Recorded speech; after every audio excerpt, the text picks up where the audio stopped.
Welcome to Dronacharya IAS YouTube channel. This is our daily newspaper video. So आज है 6th of January. तो चलिए देखते हैं कि आज के हमारे द हिंदी न्यूज़पेपर में वो ऐसे कौन कौन से न्यूज़ आर्टिकल्स हैं जो हमारी यूपीएससी प्रिपरेशन परस्पेक्टिव से इम्पॉर्टेंट हैं. आज हम सबसे पहले बात करेंगे वेस्ट एशिया रीजन की, बिकॉज रिसेंटली यूनाइटेड नेशंस के इंटरनेशनल माइग्रेशन ऑर्गेनाइजेशन ने ये रिवील किया है कि जो इजराइल हमास कॉन्फ्लिक्ट चल रहा है ये लेबनान को भी अफेक्ट कर रहा है. लेबनान में भी एक ऐसा एरिया है जहाँ पे बहुत सारे लोग माइग्रेट कर रहे हैं. कौन सा वो एरिया है, क्या इसके रीजंस हैं, वो हम यहाँ पे अनफोल्ड करेंगे. And then will talk about maritime piracy, because recently north आपके अरेबियन सी में एक मैरीटाइम वेसल को हाईजैक करने की कोशिश की गई थी, जिसके अटेम्प्ट को इंडियन नेवी ने एक पॉजिटिवली एंड किया है और क्रू मेंबर्स को सेफली सिक्योर किया है, इवैक्यूएट किया है. तो इस इंसिडेंट की भी हम बात करेंगे. And then government has recently launched Prithvi scheme. क्या है ये पृथ्वी स्कीम्स, इसके ऑब्जेक्टिव क्या हैं, that will talk about. And lastly will talk about Korean peninsula as well, because recently North Korea ने भी साउथ कोरिया की तरफ कुछ आर्टिलरी शेल्स जो है वो फायर किए हैं. तो हम कोरियन पेनिनसुला की भी बात इस वीडियो में करेंगे. So these are the must read articles from today's paper that we're gonna discuss in this particular video. So let's begin with it. तो चलिए शुरुआत करते हैं आज के हमारे पहले न्यूज़ आर्टिकल के साथ. तो रिसेंटली यूनाइटेड नेशंस के International Organization for Migration IMO ने ये रिवील किया कि जो इज़राइल हमास कॉन्फ्लिक्ट चल रहा है, जो इज़राइल हमास वॉर चल रही है, इसका इम्पैक्ट लेबनान के ऊपर देखने के लिए भी मिल रहा है. ठीक है, अब लेबनान यहाँ पे कैसे आ गया? सबसे पहले आप ये देखिए कि इज़राइल के अगर हम बॉर्डरिंग कंट्रीज़ देखते हैं कि इज़राइल को कौन कौन से कंट्रीज़ बॉर्डर करते हैं, तो बिल्कुल नॉर्थ में आपको नज़र आएगा the border between Israel and Lebanon. ठीक है, और इंटरनेशनल जो आपकी ऑर्गेनाइजेशन है फॉर माइग्रेशन, उसने ये रिवील किया कि यहाँ पे ये जो लोकेशन है, ये जो एरिया है जहाँ पे लेबनान का बॉर्डर इज़राइल के साथ टच करता है, यहाँ पे बहुत लंबे टाइम से जो वायलेंस है वो उसमें काफ़ी बड़ा सर्ज देखने के लिए मिल रहा है. सबसे बड़ा रीज़न तो यहाँ पे इज़राइल हमास कॉन्फ्लिक्ट है. देखिए आप अर्ली अक्टूबर में इज़राइल हमास कॉन्फ्लिक्ट की शुरुआत हुई थी. लगभग 3 महीने हो चुके हैं इस कॉन्फ्लिक्ट के चलते, जिसकी वजह से वैसे भी ये जो एरिया है यहाँ पे वायलेंस इंक्रीज हो रही थी. फिर हमने हमारी कल की वीडियो में भी डिस्कस किया था कि किस तरह लेबनान के अंदर भी एक मिलिटेंट ग्रुप है जिसका नाम है हिजबुल्ला, और हिजबुल्ला भी हमास की सपोर्ट में आ रहा है. और यहाँ पे हिजबुल्ला भी यहाँ से इज़राइल और हिजबुल्ला के बीच में बहुत बार गन शॉट्स या फिर फायरिंग जो है वो हुई है. तो यहाँ पे ये जो एरिया है, एक तो रीज़न हो गया इज़राइल हमास कॉन्फ्लिक्ट, और दूसरा रीज़न हो गया the presence of Hezbollah coming in the support of Hamas against Israel, जिसके चलते लेबनान में इस पर्टिकुलर एरिया में इस बॉर्डर के पास रहने वाले लोग बहुत बड़े अमाउंट में यहाँ से माइग्रेट कर रहे हैं, अपने घरों को छोड़कर यहाँ से दूर जा रहे हैं. According to United Nations International Organization for Migration, लगभग 76,000 people have been displaced in Lebanon because of Israel-Hamas conflict. तो यहाँ से एक चीज़ आप ये देखिए कि जो इज़राइल और हमास का वॉर चल रहा है, इसका इम्पैक्ट, इसके कॉन्सिक्वेंसेस सिर्फ और सिर्फ इज़राइल और हमास में या फिर इज़राइल ऑफ गाज़ा में नहीं हो रहे हैं, बल्कि सराउंडिंग एरियाज जो हैं उनको भी इम्पैक्ट कर रहे हैं, लेबनान को भी यहाँ पे इम्पैक्ट कर रहे हैं. ठीक है, अब देखिए यहाँ से हमें इस एरिया की जो लोकेशन है, जो ज्योग्राफी है, उसे थोड़ा सा क्रिस्टल क्लियर करना होगा. सबसे पहली चीज़ तो हमें ये रटा होना चाहिए कि इज़राइल को वो कौन कौन से कंट्रीज़ हैं जो इज़राइल के साथ अपना बॉर्डर शेयर करते हैं. तो जो कि अभी हमने बात की कि इज़राइल के बिल्कुल नॉर्थ में आपको मिलेगा लेबनान. ठीक है, और इसके बाद अगर आप थोड़ा सा नॉर्थ ईस्टर्न एरिया देखेंगे तो यहाँ पे आपको मिलेगा सीरिया.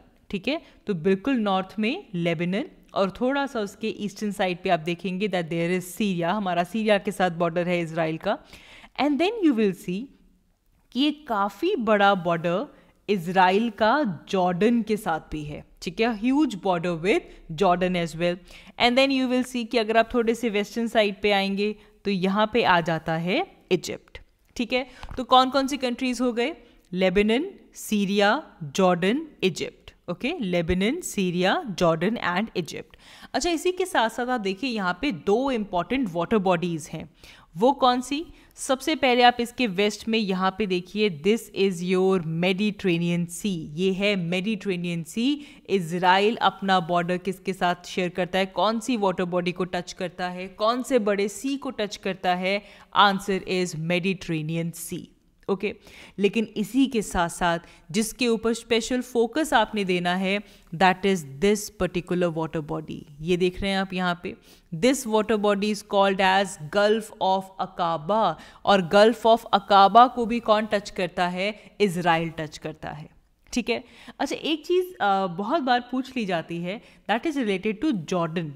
ठीक है, कि जॉर्डन लैंडलॉक्ड कंट्री है या नहीं। जॉर्डन एक वो कंट्री है जो इजराइल को टच करता है। अब जॉर्डन की लोकेशन बहुत क्रिटिकल है कि क्या ये लैंडलॉक्ड है या नहीं। Answer is no, Jordan is not a landlocked country. Reason being, आप देख सकते हैं जॉर्डन किसको टच करता है? जॉर्डन टच करता है गल्फ ऑफ अकाबा को। ठीक है, यहाँ पे देखिए आप, you will get a better picture of it. This particular water body, this is your gulf of अकाबा।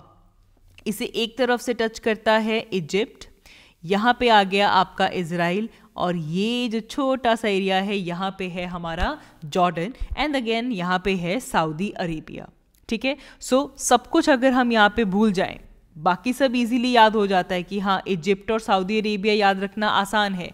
आपने भूलना ये नहीं है कि गल्फ ऑफ अकाबा को इजराइल भी टच करता है और जॉर्डन भी टच करता है।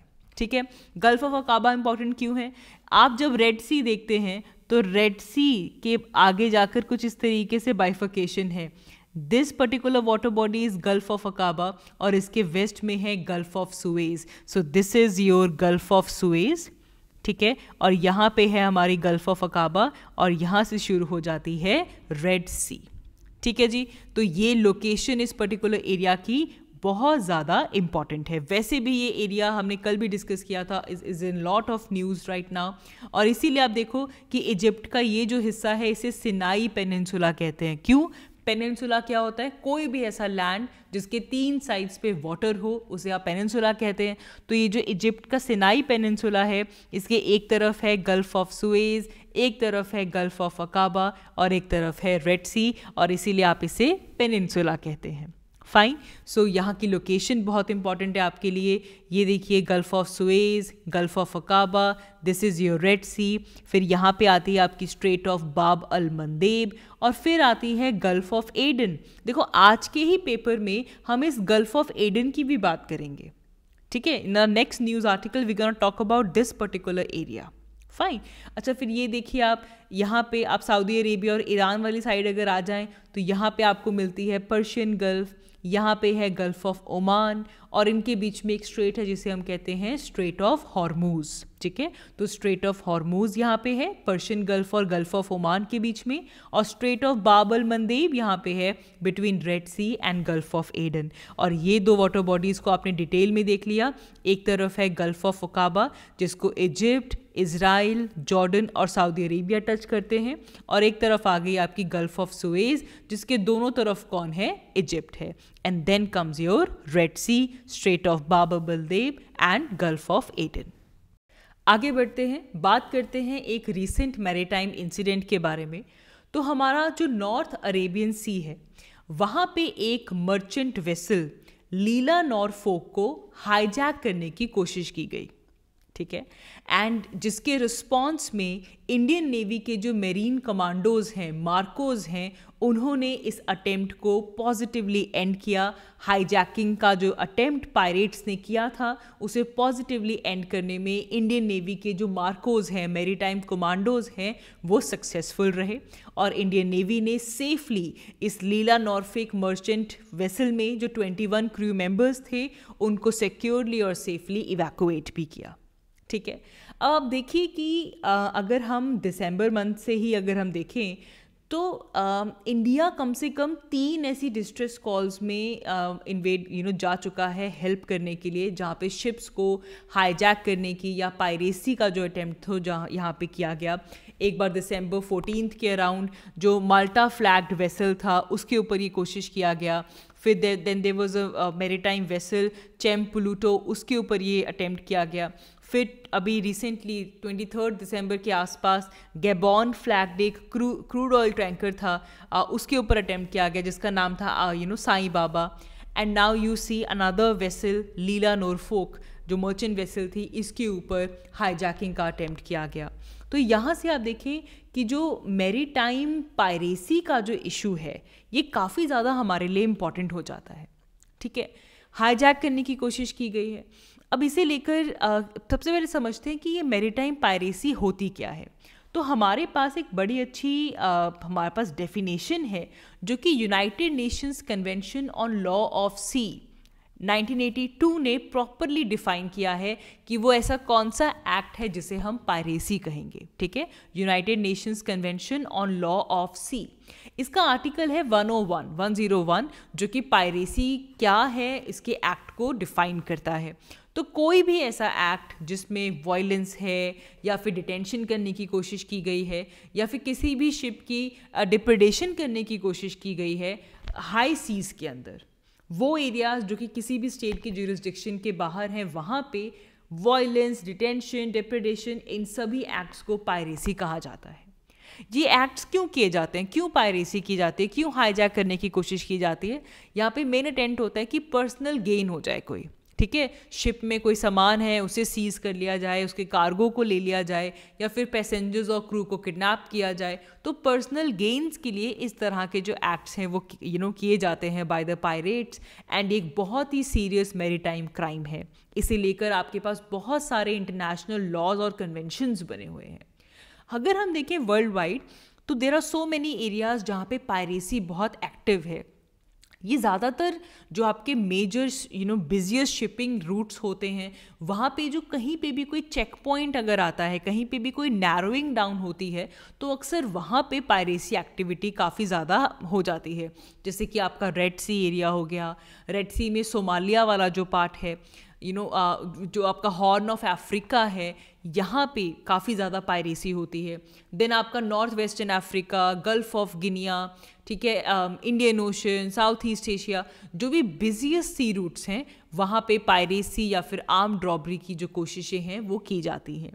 अब इसे लेकर बहुत सारे हमारे पास ग्लोबल इनिशिएटिव्स हैं जो कि मैरीटाइम पायरेसी को काउंटर करने के लिए हैं।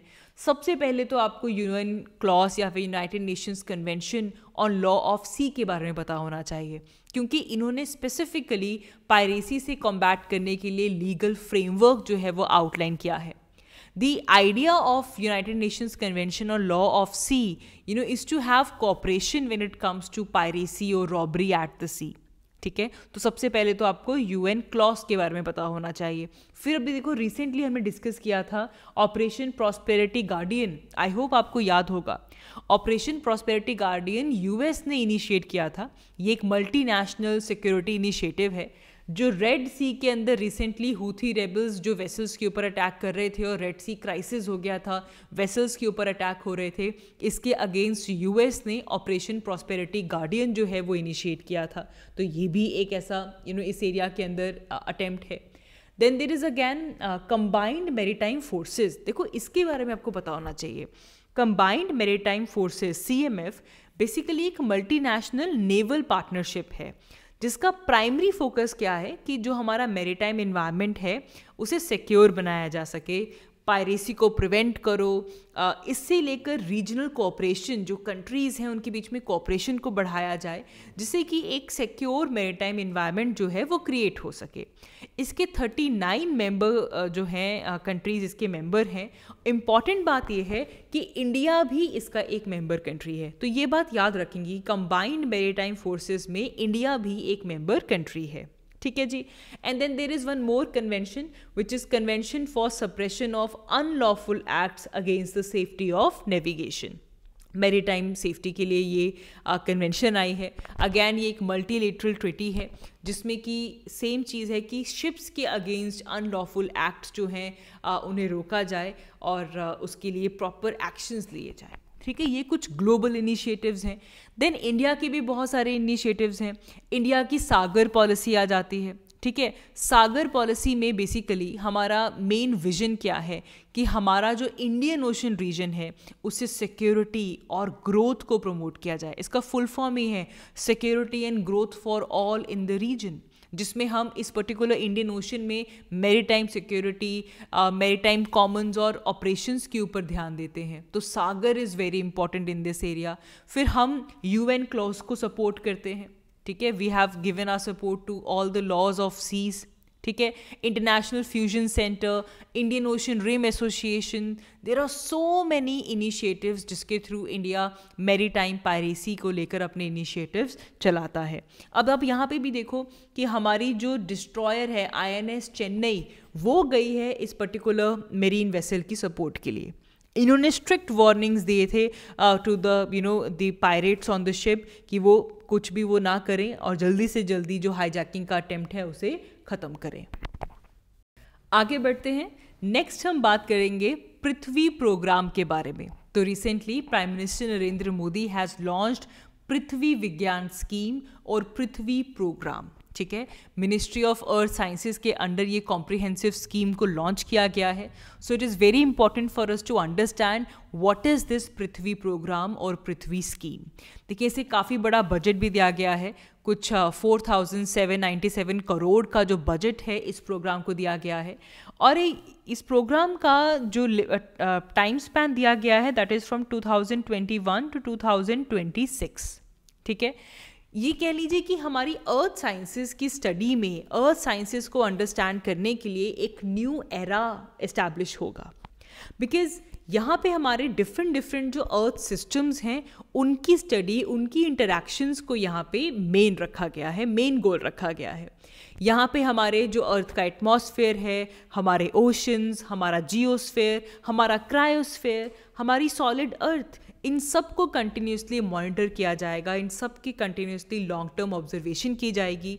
किसी भी तरह के अगर चेंजेस हो रहे हैं उनको ट्रैक किया जाएगा, उनको रिकॉर्ड किया जाएगा, ठीक है। देन अब देखो, जब हमारे पास अंडरस्टैंडिंग आ जाएगी तो कोशिश है कि हम इससे अच्छे मॉडल डेवलप कर सकें, जिससे कि हम weather forecasting, oceanic activities, climatic hazards, इन सब को अच्छे से समझ पाएँ और इनके फोरकास्टिंग के मॉडल्स डेवलप कर पाएँ। प्लस जो अनएक्सप्लोर्ड पोलर रीजन्स हैं या फिर जो अनएक्सप्लोर्ड हाई सी एरियाज़ हैं उनको भी एक्सप्लोर किया जाए, कोई न्यू फिनोमिनाज या फिर रिसोर्सेज को डिस्कवर किया जाए, ये भी इसका एम है। यहाँ पे हम ये भी चाहते हैं कि हमारे ओशियनिक रिसोर्सेज की एक्सप्लॉयटेशन के लिए सस्टेनेबल टेक्नोलॉजी को इनोवेट किया जाए, जिससे कि हम बिना हमारे ओशंस को, हमारे इन्वायरमेंट को नुकसान पहुंचाएं, ऐसे इंपॉर्टेंट रिसोर्सेज निकाल पाएं जिससे कि हमारी सोसाइटी को बेनिफिट हो। तो सस्टेनेबल एक्सप्लॉयटेशन को लेकर जो टेक्नोलॉजीज़ हैं उन्हें एडवांस करना भी इसका एम है। एंड लास्टली, हमारे सोसाइटल, इन्वायरमेंटल और इकोनॉमिक एडवांटेजेस के लिए ये जितनी भी हमारे अर्थ के ऊपर जो प्रैक्टिकल सर्विसेज हैं उन्हें स्टडी किया जाए। इन साइंटिफिक स्टडीज़ को प्रैक्टिकल सर्विसेज में लेकर आया जाए जिससे कि सोसाइटी को बेनिफिट हो सके। तो जो नॉलेज है उसे ट्रांसलेट करके हमारी सोसाइटी के लिए, हमारे इन्वायरमेंट के लिए, हमारी इकोनॉमी के बेनिफिट्स के लिए इसे ट्रांसलेट किया जाए। These are the aims of the Prithvi scheme.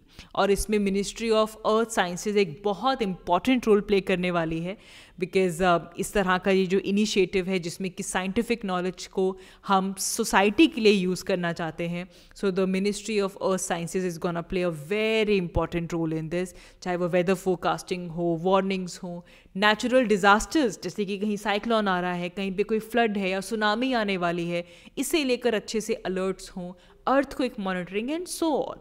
तो इससे हम हमारे नॉलेज को सोसाइटी के बेनिफिट के लिए यूज़ करना चाहते हैं। अब देखिए, हर तरह की चीज़ यहाँ पे इंक्लूड हो गई है, तो इसीलिए मिनिस्ट्री ऑफ अर्थ साइंसेज के अंडर बहुत सारी इंस्टीट्यूट्स, तकरीबन 10 इंस्टीट्यूट्स ऐसी हैं जो कि मिलकर इस डायरेक्शन में काम करेंगी, ठीक है। तो ये एक तरह का एक मल्टी डिसिप्लिनरी अप्रोच होने वाली है। So it's very important for you to understand कि पृथ्वी प्रोग्राम है क्या। आगे बढ़ते हैं। हमारा नेक्स्ट न्यूज़ आर्टिकल हमें कोरियन पेनिनसुला की तरफ लेकर जाता है, जहाँ पे आपको दो कंट्रीज़ मिल जाएंगे, North Korea and South Korea. लेकिन जब भी हम बात करते हैं कि दुनिया के वो सभी हिस्से जहाँ पे जियोपॉलिटिकल टेंशन्स हैं, जहाँ पे कॉन्फ्लिक्ट है, तो कोरियन पेनिनसुला भी ज़रूर हम यहाँ पे मेंशन करते हैं। यहाँ पे आपको दो कंट्रीज़ मिल जाएंगे, North Korea and South Korea, and here North Korea being the mischievous one.